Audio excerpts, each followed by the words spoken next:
Frozen shoulder diabetes का complication है? क्या फ्रोजन शोल्डर थायराइड की गड़बड़ी के कारण होता है? नमस्कार, मैं doctor Satyen Pandey, total homeopathic clinic, Raipur, Chhattisgarh. आज हम चर्चा करेंगे फ्रोजन शोल्डर पे कि फ्रोजन शोल्डर होता क्या है, इसके लक्षण क्या है और इसका मैनेजमेंट क्या है। यदि आप इस चैनल पे नए हैं तो प्लीज सब्सक्राइब करिए और ज्यादा से ज्यादा लोगों को शेयर करिए, जिससे ज्यादा से ज्यादा लोग इस महत्वपूर्ण जानकारी से अवगत हो सके। तो सबसे पहले हम देखते हैं कि फ्रोजन शोल्डर होता क्या है। फ्रोजन शोल्डर ये शोल्डर जॉइंट से रिलेटेड एक कॉम्प्लिकेशन है।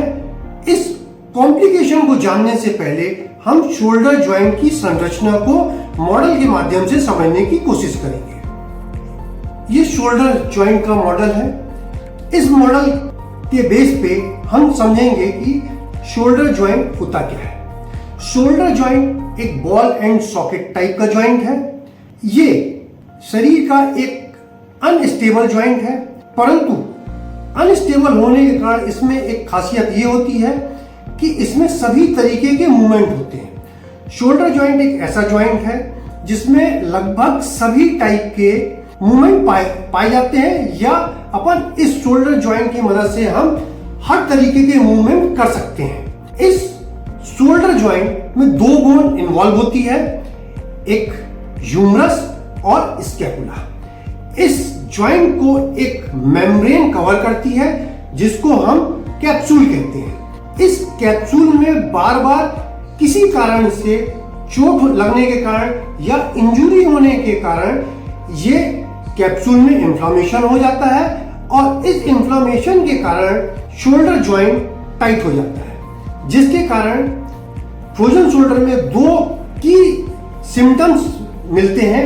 एक पेन और दूसरा स्टिफनेस। फ्रोजन शोल्डर कुल आबादी के 2 से 10% लोगों को प्रभावित करती है। इसके अतिरिक्त कुल डायबिटिक पेशेंट में लगभग 50% ऐसे व्यक्ति होते हैं जो कभी न कभी फ्रोजन शोल्डर की तकलीफ से ग्रसित होते हैं। ये बीमारी महिलाओं में ज्यादा होती है और पुरुषों में कम होती है। इसके अलावा ये 40 से 60 वर्ष के व्यक्तियों को ज्यादा प्रभावित करती है। अब हम देखते हैं कि फ्रोजन शोल्डर के कारण क्या है। फ्रोजन शोल्डर के 2 कारण हम लोग अलग अलग विभाजित करते हैं। एक वो कारण जो शोल्डर जॉइंट के किसी उत्क्रमण के कारण फ्रोजन शोल्डर पैदा करते हैं, और दूसरा कारण वो जो शोल्डर जॉइंट के विपरीत किसी अलग बीमारी के कारण फ्रोजन शोल्डर के सिम्टम्स डेवलप करते हैं। तो सबसे पहले शोल्डर जॉइंट से रिलेटेड कॉज हम देखते हैं। तो सबसे पहले जो है इंजरी ऑफ शोल्डर जॉइंट, या आपको फ्रैक्चर हो गया है जिसके कारण प्लास्टर बांधते हैं। प्लास्टर बांधने के कारण एक लंबे समय तक आपका शोल्डर जॉइंट का मूवमेंट बंद रहता है, इसके कारण भी फ्रोजन शोल्डर हो सकता है। इसके अलावा रोटेटर कफ इंजरी के कारण भी फ्रोजन शोल्डर की शिकायत हो सकती है। इसके अतिरिक्त यदि कोई व्यक्ति लंबे समय तक अपने हाथ को दबाकर सोता है, जिसके कारण फ्रोजन शोल्डर की शिकायत हो सकती है। अब हम देखते हैं इसकी दूसरी श्रेणी। दूसरी श्रेणी में जो डायबिटिक व्यक्ति रहते हैं, उनको डायबिटीज के कारण, या बोलना चाहिए कि अनियमित डायबिटीज के कारण जो होता है फ्रोजन शोल्डर की शिकायत होती है। उसी प्रकार कोई व्यक्ति थायराइड रोग से ग्रसित है तो उस व्यक्ति को भी फ्रोजन शोल्डर की शिकायत हो सकती है। अब देखते हैं कि फ्रोजन शोल्डर के लक्षण क्या है। फ्रोजन शोल्डर के लक्षण देखने से पहले हमको ये जानना जरूरी है कि फ्रोजन शोल्डर के लक्षणों को 3 अवस्थाओं में बांटा गया है। सबसे पहली अवस्था जिसमें आपको दर्द होता है, दूसरी अवस्था जिसमें दर्द के साथ आपको स्टिफनेस ऑफ जॉइंट होता है, तीसरी अवस्था रिकवरी अवस्था। तो पहली अवस्था जो दर्द की अवस्था है, इसमें पेशेंट को बहुत ज्यादा दर्द होता है और ये दर्द अधिकतर रात्रि में बढ़ता है। इसके अतिरिक्त कुछ विशेष मूवमेंट करने पे ये दर्द की अनुभूति बहुत ज्यादा होती है, जैसे हम ओवरहेड एक्टिविटी करते हैं या फिर हम अपने बाह को पीछे ले जाते हैं, तो इस अवस्था में दर्द की बहुत ज्यादा अनुभूति होती है। और इसके अलावा जो सेकेंड स्टेज जो है, जिसको स्टिफनेस स्टेज बोलते हैं, इस स्टेज में दर्द कम हो जाता है, परंतु आपके कंधे जाम हो जाते हैं, जिसके कारण बहुत सारी मूवमेंट जो होती है वो रिस्ट्रिक्टेड हो जाती है। इसके कारण आप किसी भी काम करने में असमर्थ होते हैं और ये अवस्था लगभग 4 से 6 वीक तक चलती है। इसके बाद रिकवरी स्टेज आती है। ये रिकवरी स्टेज 6 से 8 महीने तक चलती है। फ्रोजन शोल्डर में एक अच्छी बात यह है कि ये जो है स्वयं 6 से 8 सप्ताह में खत्म हो जाती है, परंतु इस दौरान आपको पेन झेलना पड़ता है और आपकी क्वालिटी ऑफ लाइफ जो होती है कंप्रोमाइज होती है। अब हम देखते हैं कि इसका डायग्नोसिस क्या है। इसका डायग्नोसिस क्लिनिकल डायग्नोसिस है जो एक डॉक्टर ही बना सकता है।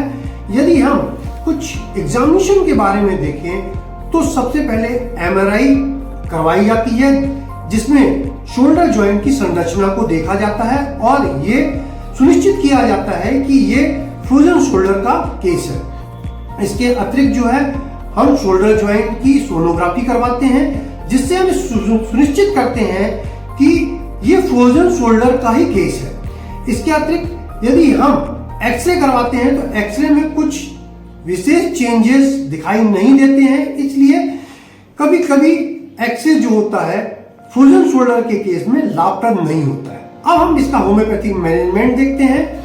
होम्योपैथिक मैनेजमेंट देखने के पहले हम देखेंगे कि जो फ्रोजन शोल्डर की 3 अवस्थाएं थी, दर्द की अवस्था, स्टिफनेस की अवस्था और रिकवरी अवस्था, इसके अनुसार ही हम होम्योपैथिक मेडिसिन प्रिस्क्राइब करते हैं।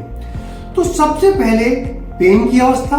पेन की अवस्था में जो होता है, हमको किसी भी कारण से जो है पेशेंट का पेन खत्म करना है, उसका दर्द खत्म करना है। तो इसके लिए आप फिजियोथेरेपी की मदद ले सकते हैं या कुछ एक्सरसाइज की मदद ले सकते हैं, परंतु आप ऐसी एक्सरसाइज करिए जिसमें आपका दर्द बढ़े ना। ऐसी एक्सरसाइज बिल्कुल मत करिए जिसमें आपका शोल्डर जॉइंट में तकलीफ हो और दर्द हो। इसके लिए होम्योपैथिक ट्रीटमेंट ये होगा कि यदि किसी चोट के कारण यदि आपका फ्रोजन शोल्डर उत्पन्न होता है या उसकी शिकायत पैदा होती है, तो हम आनिका 200 की शाम, सवेरे और रात 3 बार डोज ले सकते हैं। इसके अतिरिक्त यदि आपको मूवमेंट करने में बहुत ज्यादा दर्द हो रहा है तो रूटा 30 की मेडिसिन दिन में 3 बार ले सकते हैं। इसके अतिरिक्त कभी कभी ये होता है कि फ्रोजन शोल्डर में आप मूवमेंट करने से आपको अच्छा लगता है, तो उस अवस्था में आप रस्टॉक्स 200 की दिन में 3 बार डोज ले सकते हैं। और होम्योपैथिक में एक यूनिवर्सल पेन किलर होता है, उस पेन किलर को जो है हम उपयोग कर सकते हैं। वो पेन किलर फॉस होता है, फॉस 3x की 5 से 7 गोली आधे कप गुनगुने पानी में हम घोल के पेशेंट को हर 2 घंटे में 3 से 4 बार देंगे, जिससे पेन में काफी अच्छे तौर पे आराम मिलेगा।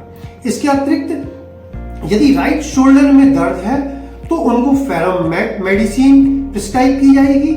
अब हम आते हैं कि इसकी जो सेकेंड स्टेज है, जिसको हम स्टिफनेस स्टेज बोलते हैं, इस स्टेज में चूंकि पेन सबसाइड हो जाता है या कम हो जाता है, परंतु आपका कंधा जो होता है वो जाम हो जाता है, स्टिफ हो जाता है, जिसके कारण जो है आप मूवमेंट नहीं कर सकते।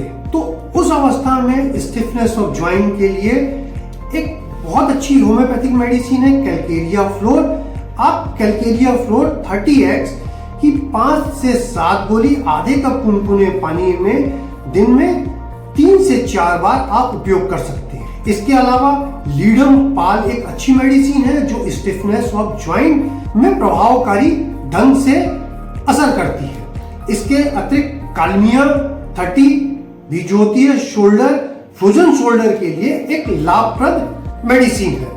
और इस सेकेंड स्टेज में आप इस बात का ध्यान रखेंगे, चूंकि इस स्टेज में स्टिफनेस ऑफ जॉइंट होता है, तो हमको पर्याप्त रूप से व्यायाम करना है या फिर किसी फिजियोथेरेपिस्ट की मदद लेनी है। इस अवस्था में आप जितना मूवमेंट करेंगे उतना आपके लिए लाभदायक परिणाम देखने को मिलेंगे। अभी आपने देखा फ्रोजन शोल्डर और उसके होम्योपैथिक मैनेजमेंट के ऊपर। यदि आपको ये वीडियो अच्छा लगता है तो प्लीज आप ज्यादा से ज्यादा लोगों को शेयर करिए। यहां तक वीडियो देखने के लिए आपका धन्यवाद।